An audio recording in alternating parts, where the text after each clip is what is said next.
الحمد لله نحمده ونستعينه ونستغفره ونعوذ بالله من شرور أنفسنا ومن سيئات أعمالنا من يهده الله فلا مضل له ومن يضلله فلا هادي له وأشهد أن لا إله إلا الله وحده لا شريك له وأشهد أن محمدا عبده ورسوله أما بعد فإن خير الحديث كتاب الله وخير الهدي هدي محمد صلى الله عليه وسلم وشر الأمور محدثاتها وكل محدثة بدعة وكل بدعة ضلالة وكل ضلالة في النار. أعوذ بالله السميع العليم من الشيطان الرجيم من همزه ونفخه ونفثه. بسم الله الرحمن الرحيم. إلا تنصروا فقد نصره الله إذ أخرجه الذين كفروا ثاني اثنين إذ هما في الغار إذ يقول لصاحبه لا تحزن إن الله معنا فأنزل الله سكينته عليه وأيده بجنود لم تروها وجعل كلمة الذين كفروا السفلى وكلمة الله هي العليا والله عزيز حكيم.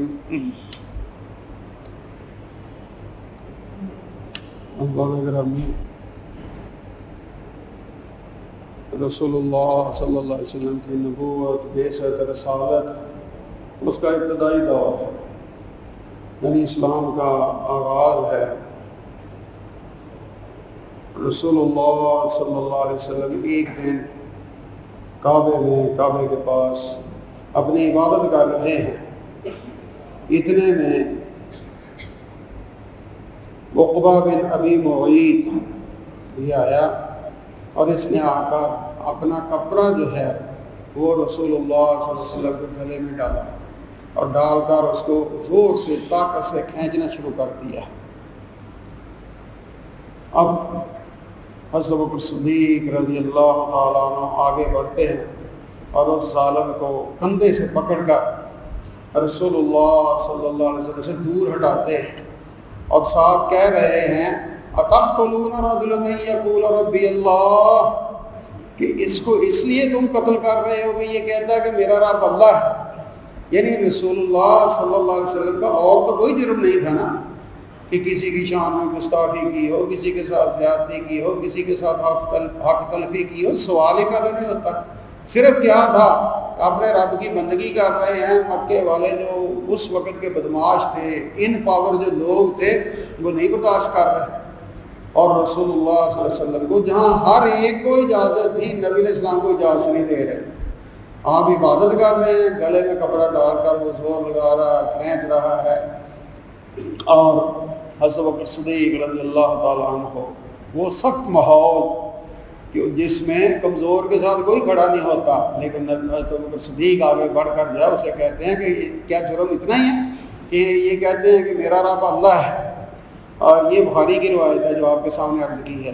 اور دوسری کتابوں کی روایت ہے اس میں یہ بھی ہے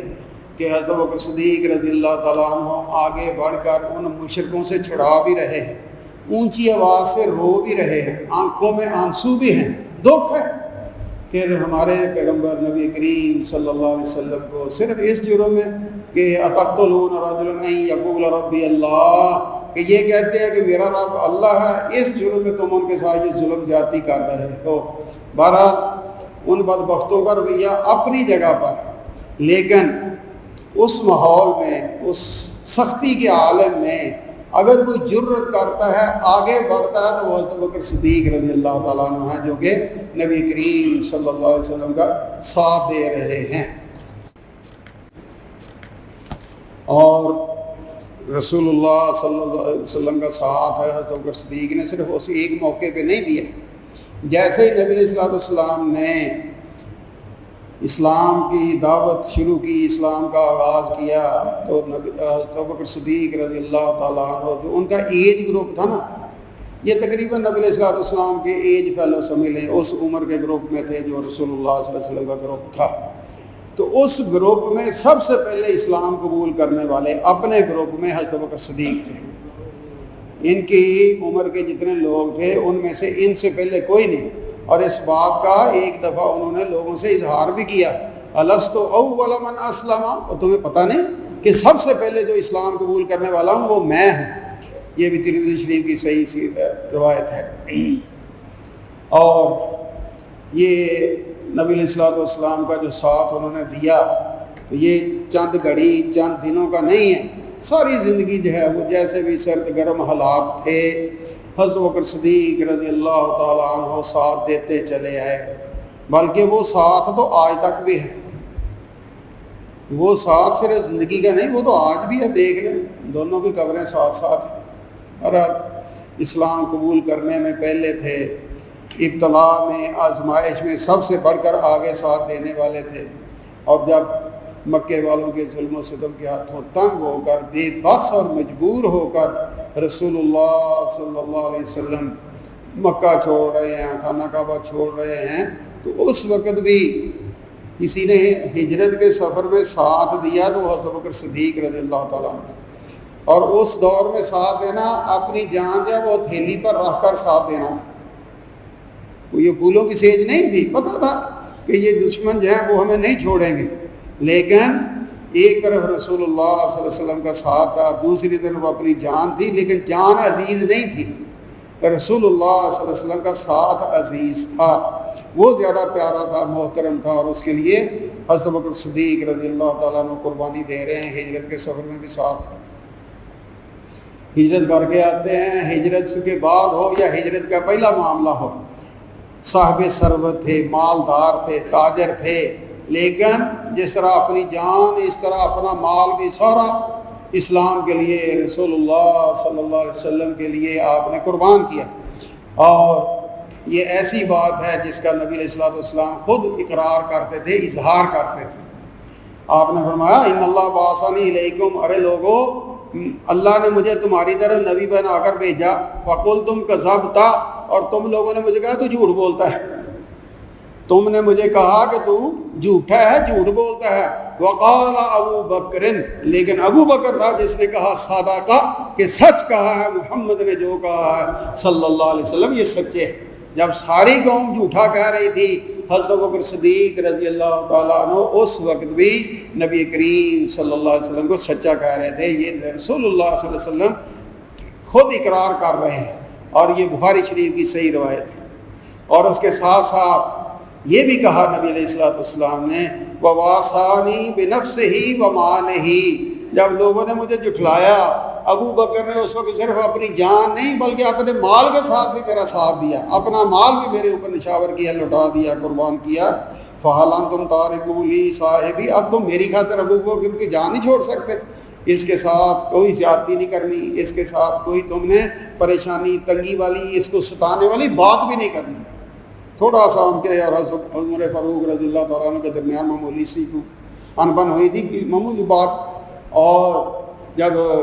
حضرت عمر فاروق رضی اللہ تعالیٰ عنہ آئے تو نبی علیہ السلام کا غصے سے چہرہ سرخ ہو رہا تھا، اور اس وقت نبی علیہ السلام نے یہ بات کی تھی کہ یہ ابو بکر وہ ہے رضی اللہ تعالیٰ عنہ کہ جس نے اس طرح میرا ساتھ دیا اپنی جان اور مال کے ساتھ، تو کیا تم میری خاطر میرے دوست کو چھوڑ نہیں سکتے؟ آگے بڑھتے جائیں، دیکھتے چلے جائیں کہ حضرت بکر صدیق رضی اللہ تعالیٰ عنہ مدینے کے اندر غزوات، لڑائی، دشمن سے لڑائی جو ہے یہ بہت مشکل مرحلہ ہوتا ہے۔ پہلے تو سب شہادت ہوتی ہے، کوئی مقدر والا بچ جائے تو وہ بھی زخمی ہو کر ہی واپس آتا، خیر سے تو کوئی دشمن کے مقابلے میں جا کر واپس نہیں آتا، لیکن کوئی غزوہ ایسا نہیں کہ جس میں حضرت بکر صدیق رضی اللہ تعالیٰ عنہ پیچھے رہے ہو، تمام غزوات میں رسول اللہ صلی اللہ علیہ وسلم کا ساتھ دیا۔ اسی طرح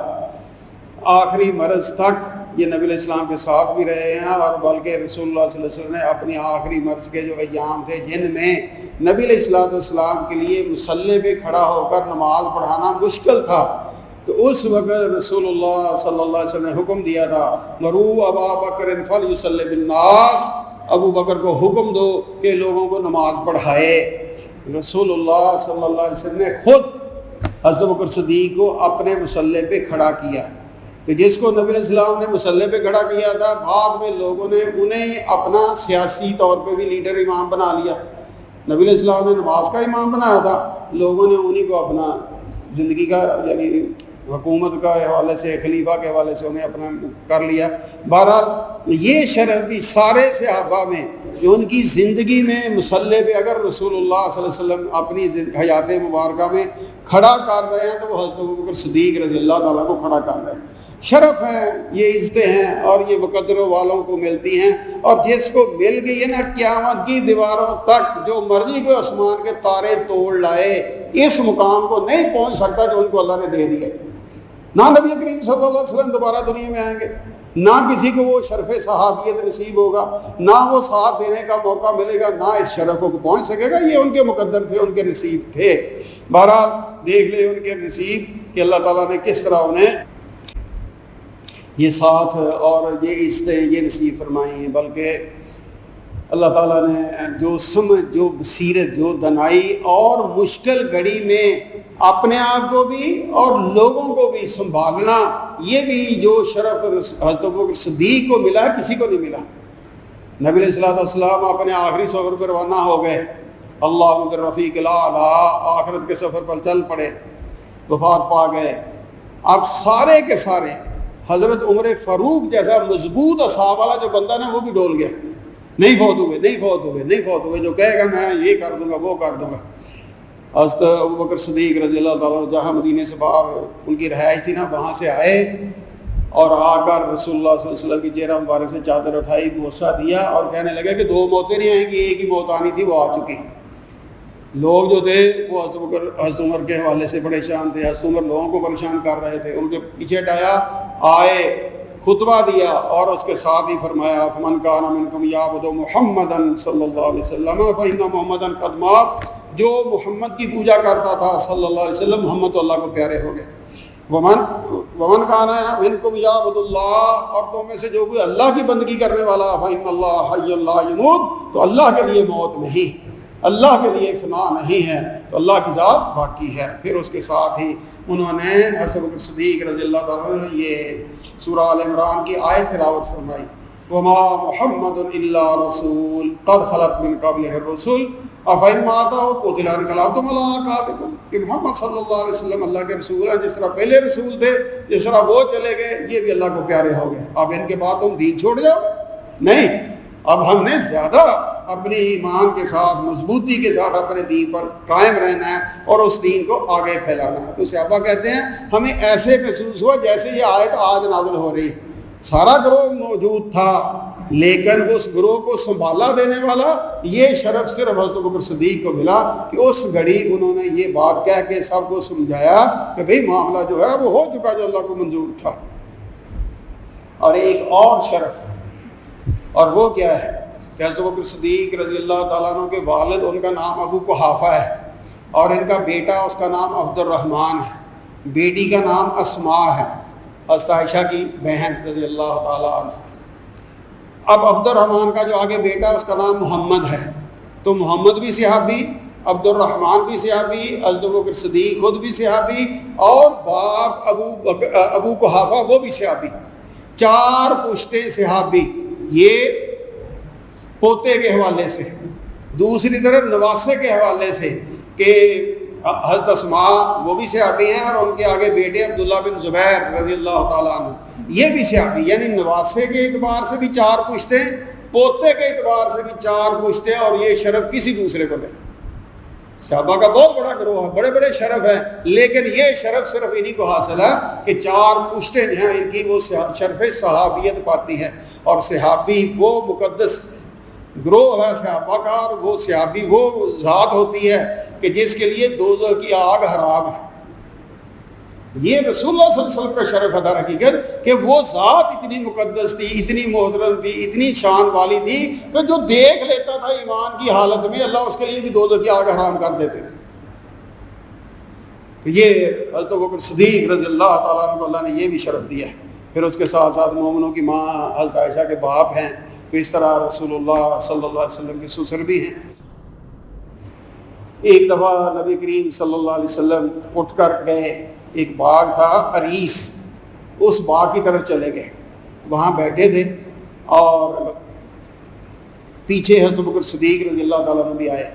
اور وہ جو گیٹ پہ بیٹھے تھے نا صحابی، انہوں نے آ کر بتایا کہ باہر ابو بکر ہیں، اجازت مانگ رہے ہیں اندر آنے کی، آپ کے پاس حاضر ہونے کی۔ تو رسول اللہ صلی اللہ علیہ وسلم اذن لہ، اجازت بھی دے دو ابو بکر کو بھی آ جائے، وبشر لہ بالجنہ، وبشرہ بالجنہ، اور ابو بکر کو جنت کی خوشخبری بھی دے دو۔ یعنی ایک سے بڑھ کر ایک شرف دیکھے، دنیا میں اگر جنت کی بشارت ملی ہے مختلف صحابہ کو، تو ان میں سے پہلا نمبر جو ہے وہ حضرت ابوبکر صدیق رضی اللہ تعالیٰ عنہ کا۔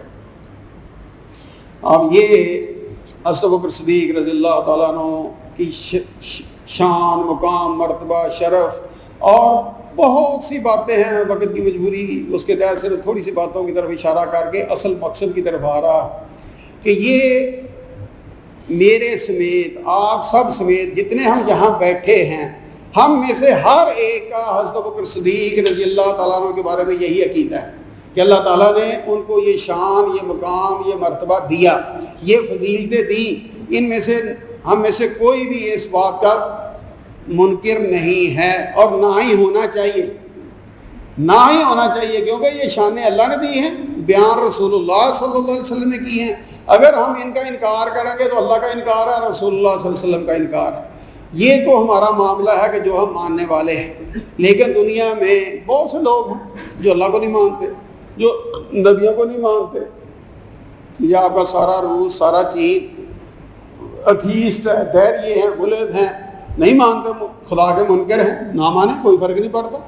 منوا لے گا وہ منوانے والا۔ اس نے یہ کب تک مہلت ہے، سارے کی مہلت ختم ہو رہی ہے، آہستہ آہستہ ایک دن آنا سارے جہان کی مہلت ختم ہو جانی، کھڑے کرنا اور پوچھنا بتاؤ بھائی کسی نے پیدا کیا تھا یا ویسے ہی تم خود ہی ہو گئے تھے،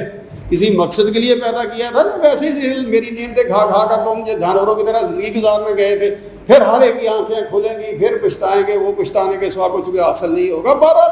نہیں مانتے، لاکھوں دنیا میں نہیں مانتے، کوئی مسئلہ نہیں، انبیاء کو نہیں مانتے، اللہ کو نہیں مانتے، جس طرح انبیاء کو موسیٰ علیہ السلام کے بعد عیسیٰ علیہ السلام تشریف لاتے ہیں، رسول اللہ صلی اللہ علیہ وسلم تشریف لاتے ہیں، یہودی نہیں مانتے، نہ مانے کوئی فرق نہیں پڑتا، عیسائی عیسیٰ علیہ السلام تک پیچھے سارے نبیوں کو مانتے ہیں، آگے رسول اللہ صلی اللہ علیہ وسلم کو نہیں مانتے، نہ مانے کوئی فرق نہیں پڑتا۔ جس نے ماننا ہے اپنے لیے ماننا ہے، مانیں گے، ایمان لائیں گے، نجات کی بنیاد بن جائے گی، امید ہو جائے گی کہ یا اللہ جس ایمان عقیدے کی تو نے دعوت دی تھی ہم نے قبول کیا، اس کے مطابق عمل کیا، انشاءاللہ اللہ سے نجات کی امید ہوگی۔ اگر نہیں مانیں گے تو اس نے یہ نتو پھتو کا بھیجا ہوا بندہ نہیں ہے کہ جو بھی نبی ہے وہ جی چاہے تو مانے، جی چاہے نہ مانے، یہ اللہ کے بھیجے ہوئے پیغمبر تھے، ہر پیغمبر کو ماننا اس دور کے جو لوگ تھے ان کے اوپر لازم تھا، اگر نہیں مانا تو کوئی مسئلہ نہیں، نہ مانے۔ بہرحال اللہ کو نہ ماننے والے دنیا میں موجود ہیں، کوئی فرق نہیں پڑتا، نبیوں کو نہ ماننے والے دنیا میں موجود ہیں، نہیں مانتے، نہ مانے کوئی فرق نہیں پڑتا۔ اسی طرح صحابہ کا، اور صحابہ میں سے جو سب سے افضل ہیں انبیاء کے بعد اس زمین پر اگر کوئی انسان افضل ہے تو وہ ابوبکر صدیق ہے رضی اللہ تعالیٰ عنہ، یہ میرا اور ہم سب کا عقیدہ ہے۔ اب اگر کوئی نہیں مانتا کوئی مسئلہ نہیں، نہ مانے، اس حد تک بات گوارا ہے، لیکن ایک نہ ماننا اور ایک جس کو نہیں مان رہے آپ اس کے خلاف اس حد تک زبان کھولیں، اس حد تک زبان کھولیں کہ اس کو کافر قرار دیں، یہ ظلم ہو رہا ہے ہمارے ملک میں۔ اور اس ملک کے اندر لوگوں نے ہر ایک کو تختہ مشق، جہاں نبیوں کو بناتے ہیں، اللہ کے گھروں کو بناتے ہیں، وہاں اب جو ہے وہ حضرت ابوبکر صدیق رضی اللہ تعالیٰ عنہ کے بارے میں، یہ آج کل ہمارے ملک کا بڑا حساس مسئلہ بنا ہوا ہے۔ اب اس میں نہ ماننے والے اپنی جگہ پہ نہ مانے، اس حد تک تو بات بالکل واضح ہے، لیکن جو ماننے والے ہیں ان کے جذبات کا احترام، کیا یہ دنیا کا کوئی قانون ہے جو اجازت دیتا ہو کہ میں ایک شخصیت کو مانوں اور آپ اس کو گالیاں دینا شروع کر دیں؟ ہمیں افسوس کب ہوتا ہے ان یہودیوں پر، ان عیسائیوں پر، یہ یورپ والے نام نہاد جو ہیں وہ سویلائز سوشلائز کے سارے تگمے سجانے والے، کہ جب یہ ہمارے نبی کریم صلی اللہ علیہ وسلم کی شان میں گستاخی والے خاکے بناتے ہیں، باہر میں جائیں جیسے مرضی زندگی گزاریں، ہمیں کیا ہے؟ ہمیں دکھ ہوتا ہے ضرور ان کی یہ اس حالت پر، لیکن ان کا اپنا ایک فیصلہ ہے، ٹھیک ہے، لیکن ہمیں تکلیف کب ہوتی ہے؟ جب انبیاء کے خاکے بنا کر ان کی شان میں گستاخی کرتے ہیں، اور دنیا کا کوئی قانون، کوئی ضابطہ جو ہے اس بات کی اجازت نہیں دیتا، کوئی مذہب اس بات کی اجازت نہیں دیتا۔ ہمیں روکا گیا ہے، بَلْ تَسُبُّوا الَّذِينَ يَدْعُونَ مِن دُونِ اللَّهِ، تم جو لوگ اللہ کو چھوڑ کر دوسروں کو پوجتے ہیں ان کو گالیاں نہ دو۔ کیوں؟ نتیجہ کیا نکلے گا؟ رد عمل آئے گا، فَيَسُبُّوا اللَّهَ عَدْوًا بِغَيْرِ عِلْمٍ۔ وہ لوگ تمہارے سچے خدا کو، تم ان کے جھوٹے معبودوں کو گالیاں دو گے، وہ تمہارے سچے خدا کو گالیاں دیں گے۔ رد عمل یقینی بات ہے، ہر عمل کا رد عمل ہوتا ہے، بہن ہی یہاں جو ہے نا یہ معاملہ ہے کہ جب آپ سارے جتنے بھی مسلمان ہیں، مسلمانوں کے فرقے بے تحاشا بظاہر، لیکن بنیادی طور پر اوپر دو ہیں، ایک اہل سنت والجماعت، اس کی آگے یہ ساری تقسیمیں حنفی شافعی مالکی اہل حدیث، ہمارے ملک میں جو ہے وہ اہل حدیث دیوبندی بریلوی، یہ پیچھے اوپر جا کر سب ایک اہل سنت والجماعت، اور ان کے مقابلے میں اہل تشیع کا گروہ، ان کے اپنے عقیدے، اپنی اذانیں، اپنی نمازیں، اپنا وضو، یہ وہ سب کچھ جو ہے وہ ان کا معاملہ، ٹھیک ہے، ان کے سلسلے چھوڑ دیں۔ ہم نے کبھی، میں آپ کے سامنے 10 سال سے حاضر ہو رہا ہوں، مجھے چھوڑیں، آپ کے شہر میں آپ نے کتنی مساجد ہیں، کتنے علماء کرام کو جمعے خطبے یہ وہ، کبھی کسی دیوبندی بریلوی اہل حدیث عالم کی زبان سے وہ شخصیات جو ان کے ہاں محترم ہیں، ان کی شان میں ادنا سا گستاخی والا لفظ بھی سنا؟ جائز ہی نہیں۔ ہمارے عقیدے میں کیا جائز ہے کہ حضرت علی کی شان میں گستاخی کریں؟ کیا فاطمہ کی شان میں، کیا حضرت حسن کی شان میں، حضرت حسین؟ سوال ہی پیدا نہیں ہوتا، ہمیں ہمارا ایمان عقیدہ نہیں اجازت دیتا، ہم نہیں کرتے، قطعاً سوال ہی پیدا نہیں ہوتا، بلکہ بالکل اس کے برعکس جو ہے ہمارا ایمان ہے۔ اگر حضرت علی ہیں تو وہ رسول اللہ صلی اللہ علیہ وسلم کے جہاں داماد ہیں، وہاں دنیا میں تو جو عزتیں تھیں آخر میں جن لوگوں کو نبی علیہ السلام نے بار بار جنت کی بشارت دی، ان میں سے حضرت علی رضی اللہ تعالیٰ عنہ۔ اب نبی علیہ السلام نے جنت کی بشارت دیں اور میں اور آپ ان کے خلاف دل میں بغض رکھیں، ایسا ایمان قطعاً نجات دلانے والا ایمان نہیں۔ جو ایمان رسول اللہ صلی اللہ علیہ وسلم کی مخالفت میں رائی برابر دل میں میل رکھے، ثم لا یجدوا فی انفسہم حرجا مما قضیت، یہ تو صرف تسلیم کرنا ہے نا، کوئی فیصلہ ہو، کوئی آپ کا جھگڑا ہے اس میں فیصلہ کرے، اور رسول اللہ صلی اللہ علیہ وسلم کے فیصلے کے خلاف اپنے دل میں رائی برابر جو بندہ میل رکھتا ہے، جو میل رکھتا ہے، وہ اپنے ایمان کی خیر بنائے، اس کا ایمان ناقص۔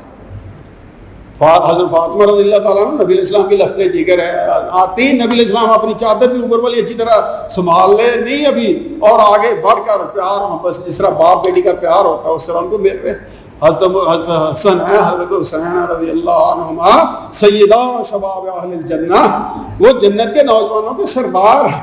اور یہ باتیں یہ جی محرم گزرا اس وجہ سے لوگ بگڑ جائیں گے، اس وجہ سے قطعاً نہیں کہتے، صرف اس وجہ سے کہ یہ ہمارا ایمان عقیدہ ہے، ایمان عقیدہ ہے، اور اس ایمان عقیدے کی بنیاد پر جس کو مانتے ہیں اس کا اظہار کرتے ہیں، ببانگے دوہل کرتے ہیں، جس کو نہیں مانتے لاکھ میری گردن پہ چھری رکھ دیں، جو مرضی ٹیک توپ لے کر آ جائیں، کہیں جی کہ مرزے کو کہو کہ یہ نبی نہیں، چلو مسلم مان لیں، مجدد مان لیں، نہیں مانتے، جھوٹا ہے۔ یہ تو کہیں گے رسول اللہ صلی اللہ علیہ وسلم کی پیشین گوئی کے مطابق ثلاثون دجالون کذابون، رسول اللہ صلی اللہ علیہ وسلم نے فرمایا تھا کہ 30 دجال ہوں گے، کذاب ہیں، وہ ان میں سے ہے، نہیں مانتے، کیوں؟ وہ غلط ہے۔ لیکن جو صحیح روایتوں سے، صحیح تعلیمات سے، جن کی عظمت، شان، بڑائی ہمارے ایمان عقیدے میں وہی مانتے ہیں، وہی اعلان کرتے ہیں، اقرار کرتے ہیں۔ اب ایک طرف ہمارا ہم سب کا یہ مسئلہ، میرے سمیت ہم سب کا ایک ہی مسئلہ ہے کہ ہم حضرت ابوبکر صدیق رضی اللہ تعالیٰ عنہ کو اللہ نے شانیں دی ہیں، اور وہ مومنوں کی ماں کے باپ ہیں، تو وہ مومنوں کی ماں میری اور آپ کی بھی تو ماں ہے۔ حضرت عائشہ رضی اللہ تعالیٰ عنہ، یہ قرآن نے فیصلہ کیا کہ نبی کی بیویاں مومنوں کی مائیں ہیں۔ اب میری ماں کا باپ جو ہے اس کی شان میں گستاخی کیا میں برداشت کر سکتا ہوں؟ ہمارا ایمان جو ہے اس بات کو گوارا نہیں کرتا، اس لیے خدا را گورنمنٹ کو ہوش کے ناخن لینے کی ضرورت ہے کہ لوگوں کے جذبات جو ہیں وہ اس سے آگے بڑھ جائیں اور معاملے بے قابو ہو جائیں، اس سے پہلے اس کو لگام ڈال لیں جو یہ فتنہ فساد کھڑا کر رہا ہے۔ ایک مولوی نے اس طرح کی باتیں کی ہیں، سارا ملک جو ہے وہ پریشان ہے۔ اب اس ایک مولوی کو گورنمنٹ لگام ڈالے، پرچہ کاٹا اس کے خلاف، اس کو پکڑے، قانون کے مطابق فیصلہ کرے، اللہ فیصلہ، بات ختم۔ اب کیا ہوتا ہے جب تاخیر ہوتی ہے تو تاخیر بھی ناانصافی شمار ہوتی ہے۔ یہ جو قانون کی دنیا ہے، عدالتوں کی دنیا ہے، ججز حضرات کی، اس میں جا کر ان سے پوچھ لیں کیوں جی ناانصافی تو اپنی جگہ پر، تاخیر کرنا ناانصافی میں یہ بھی ناانصافی ہے کہ نہیں؟ اب یہ ڈیلے کر رہے ہیں، لیٹ کر رہے ہیں، لوگوں کے جذبات بھڑک رہے ہیں۔ خدا را اس قوم کو زیادہ آزمائش میں نہ ڈالیں، اس قوم نے بہت یہ خمیازہ بھگتا ہوا ہے۔ یہ پہلے جو ہے نا یہ جو فسادات ہیں وہ ان کے مار رہے ہیں، وہ ان کے مار رہے ہیں، بات کہاں سے کہاں پہنچی تھی، اللہ کا شکر آپ کتنے عرصے سے یہ سلسلہ تھما ہوا ہے، تو اس کو اسی جگہ پہ گورنمنٹ کنٹرول کرے، جو لوگ اس طرح کے فتنے فساد کھڑے کرتے ہیں ان کو قابو کرے۔ دوسری طرف ہمارے لیے مسئلہ کیا ہے؟ ایک طرف ہم نے اپنے ایمان عقیدے میں رسول اللہ صلی اللہ علیہ وسلم پر ایمان کی حالت میں جو بندہ دیکھنے کا شرف رکھتا ہے، دیکھنا نہیں ملاقات کا شرف رکھتا ہے، کیونکہ نبینا صحابی کیسے دیکھ سکتا تھا، لیکن وہ بھی صحابی ہے۔ صحابی کے لیے دیکھنے کی شرط جو ہے یہ اس میں سے نبی نے ہم نکال دیتے ہیں، یہ نہ شرط لگایا کریں۔ جو ایمان کی حالت میں رسول اللہ صلی اللہ علیہ وسلم سے شرف ملاقات رکھتا ہے، اس شرف کے بعد اس کے لیے ہمارے دل کے اندر عزت احترام ہونی چاہیے، اس کے لیے آخرت کا معاملہ، اللہ کی رضامندی کے وہی سرٹیفکیٹ جو اللہ نے قرآن میں نازل کر رکھے ہیں وہ اپنے دل میں رکھنے چاہیے۔ یہ تاریخ کی باتیں، ادھر ادھر کی باتیں، کسی نے کچھ لکھ دیا اور ہم صحابہ کے بارے میں دل میں محل لے کر بیٹھے رہیں، نتیجہ کیا نکلے گا؟ آسمان پہ دھوپتے رہیں، سورج پہ دھوپتے رہیں، سورج کی شان میں فرق پڑے گا، اپنے منہ پہ گرے گا۔ اپنے ایمان عقیدے کا ہم بیڑا گرک کریں گے۔ ہم نے خود بھی کسی صحابی کے بارے میں دل میں بیان نہیں رکھنی، اور اللہ نے ہم سے پوچھنا کہ اس نے یہ کیا، اس نے وہ کیا، یہ نہیں، وہ اللہ کا معاملہ اللہ جانے۔ یہ جو ہم فیصلے کرنے یہاں بیٹھ جاتے ہیں اس کی بجائے جو سلامتی کا راستہ ہے وہ اختیار کریں، اور وہ کیا ہے کہ جس نے بھی شرف صحابیت پا لیا اس کے بارے میں اپنے دل میں جتنی عزت، جتنا احترام رکھ سکتے ہیں وہ رکھیں، بس اللہ خیر صلی اللہ۔ اور دوسری طرف گورنمنٹ جو ہے اس کے لیے بھی یہ دیکھنا ہوگا کہ یہ لوگ جو اس طرح کی باتیں کرنے والے ہیں ان کو اپنے جو گورنمنٹ کے قانون قاعدے ضابطے ہیں اس کے مطابق کارروائی کریں، قانون کے کٹہرے میں لائیں، قرار واقعی جو بھی معاملہ بنتا ہے اس تک اس کو پہنچائیں، اور یہ بات کو یہاں پر ہی ختم کرنے کی گورنمنٹ کوشش کرے، اس کو آگے نہ بڑھائیں۔ نفرت جو ہے یہ منفی جذبات پیدا کرتی ہے، اور یہ منفی جذبات میں ہم لوگ تو بالکل ہی بے قابو ہو جاتے ہیں۔ مختلف موقعوں پہ لوگ جلوس نکالتے ہیں، اب اس جلوس کے نتیجے میں کیا ہوتا ہے؟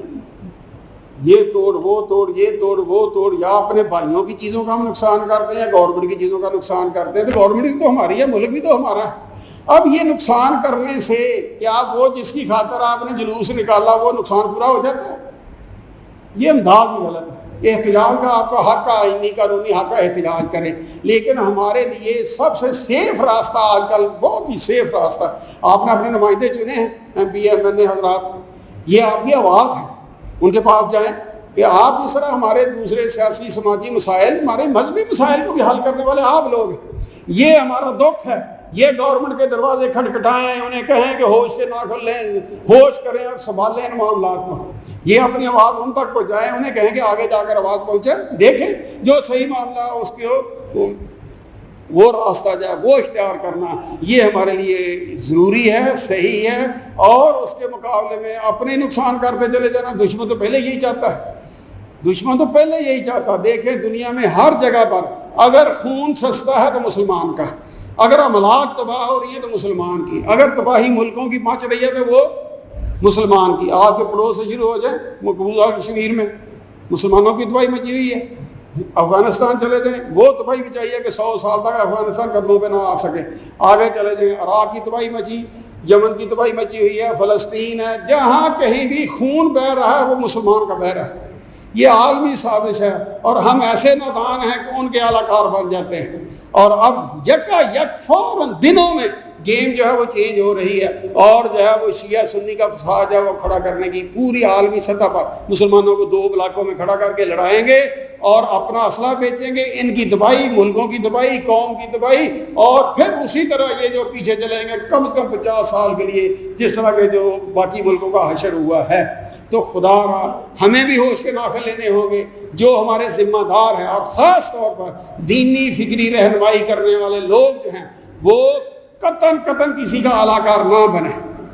اپنا جو ایمان عقیدہ ہے وہ بیان کرے, بس دوسرے کو اس کے حال پہ چھوڑ دے. اور یہ جو توڑ پھوڑ کے دبائی کے راستے, یہ مسلمانوں کا راستہ نہیں. ظلم کے خلاف آواز اٹھانا یہ دین نے بھی سبق دیا ہے, قانون بھی اجازت دیتا, وہ آواز اٹھائیں. اپنی آواز کو مؤثر کرنے کے لیے اپنے نمائندوں کو آگے بھیجے, انہیں کہے کہ بھائی جی یہ کام کرو, یہ غلط ہو رہا ہے, یہ ملک میں تباہی کا راستہ کھول رہا ہے. لیکن خود جو ہے وہ تباہی اور غلط راستے پر چلنا یہ کوئی خیر والا راستہ نہیں. اس لیے جو کام ہمارے ہیں وہ ہم اسی تک رہیں, اور جو گورنمنٹ کے کرنے والے ہیں وہ کریں. کم از کم اپنے ایمان عقیدے کی فکر ضرور کرتے رہا کریں کہ میرے دل کے اندر کہیں کسی صحابی کے بارے میں کوئی میل تو نہیں. اللہ تعالیٰ ہمیں وہ ایمان نصیب فرمائے جس میں صحابہ کی عظمت تو ہو, بڑائی تو ہو, محبت ہو, شان تو ہو, عقیدت, احترام تو ہو, لیکن ان کے خلاف کسی قسم کی کوئی میل نہ ہو. وآخر دعوانا الحمدللہ رب العالمین. الحمدللہ نحمدہ ونستعینہ ونستغفرہ ونعوذ باللہ من شرور انفسنا ومن سیئات اعمالنا من یهدہ اللہ فلا مضل لہ ومن یضلل فلا ہادی لہ واشهد ان لا اله الا الله وحده لا شريك له واشهد ان محمدا عبده ورسوله. نبی کریم صلی اللہ علیہ وسلم سے مسلم شریف میں روایت ہے کہ سئل عن صوم یوم عاشوراء, یہ 10 محرم کے روزے کے بارے میں پوچھا گیا. فقال, تو فرمایا رسول اللہ صلی اللہ علیہ وسلم نے, یکفر السنۃ الماضیہ, جو 1 سال پچھلا گزرا ہے نا, اس سال کے جو صغیرہ گناہ ہوتے ہیں, چھوٹے گناہ ہوتے ہیں, ان کی معافی کا سامان 1 روزہ کر دیتا ہے. تو یہ 10 محرم کے روزے کی یہ فضیلت رسول اللہ صلی اللہ علیہ وسلم نے بیان کی ہے.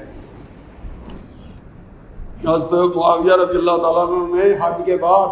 مسجد نبوی کے ممبر پہ بیٹھ کے خطبہ دیا تھا, کہا تھا یا اہل المدینہ, اے اہل مدینہ والو, این علماءکم, تمہارے علماء کدھر ہیں؟ سمعت رسول اللہ صلی اللہ علیہ وسلم یقول, میں نے رسول اللہ صلی اللہ علیہ وسلم کو یہ فرماتے ہوئے سنا ہے, ھذا یوم عاشوراء, یہ عاشورے کا دن ہے 10 محرم کا. ولم یکتب اللہ علیکم صیامہ, اللہ نے اس کا روزہ تم پر فرض نہیں کیا. وانا صائم, میں روزہ رکھ رہا ہوں. فمن شاء فلیصم, جو چاہے روزہ رکھنا رکھ لے. ومن شاء فلیفطر, جو نہیں رکھنا چاہے نہ رکھے. فضیلت ہے, رکھنا چاہیں رکھ لے, نہیں رکھنا چاہیں نہ رکھیں. یہ ہے اس روزے کی حقیقت. ثواب بہت ہے 1 سال کے گناہوں کی معافی کا. لیکن بعد جو ہے نا مجتہد پیدا ہو گئے, محدث پیدا ہو گئے, جی وہ نبی علیہ السلام نے کہا تھا کہ اگلے سال میں 9 اور 10 کا رکھوں گا, لہذا 10 کا نہیں. یہ ان کی علمی طور پہ ایک بہت بڑی کمی کوتاہی کا نتیجہ ہے. جس قسم کی باتیں کرتے ہیں, یہ علمی بحث ہے, پر ٹائم کی مجبوری ہے. 10 کا رکھ لیں, وہ بھی جائے گا. نبی علیہ السلام نے خواہش کا اظہار کیا تھا, اگرچہ موقع نہیں ملا. آپ نے کہا تھا کہ اگر مجھے موقع ملا تو 9 اور 10 کا رکھوں گا. 9 اور 10 کا رکھنا چاہتے ہیں وہ رکھ لیں, یعنی ہفتے اور اتوار کا, کل اور پرسوں کا, وہ بھی جائز ہے. اور صرف 10 کا رکھنا چاہتے ہیں وہ بھی جائز ہے, بس اس حد تک. اور اس کی یہ فضیلت ہے. اس سے زیادہ جانا, یہ جو فتوے اور یہ جو سلسلے لوگوں نے شروع کر رکھے ہیں, علم پلے ہے نہیں اور فتوے بڑے بڑے دینے شروع کرتے ہیں. اللہ ہمیں وہ علم نصیب فرمائے, علم نافع جسے کہا جاتا ہے, کہ وہ میرے لیے بھی اور ہم سب کے لیے نافع ہو. آپ کے پاس علم ہے, وہ آپ کے لیے بھی, باقی سب کے لیے بھی نافع. اللہ سے علم, نفع والے علم کی دعا کیا کریں. سبحان ربک رب العزۃ عما یصفون وسلام علی المرسلین والحمد للہ رب العالمین.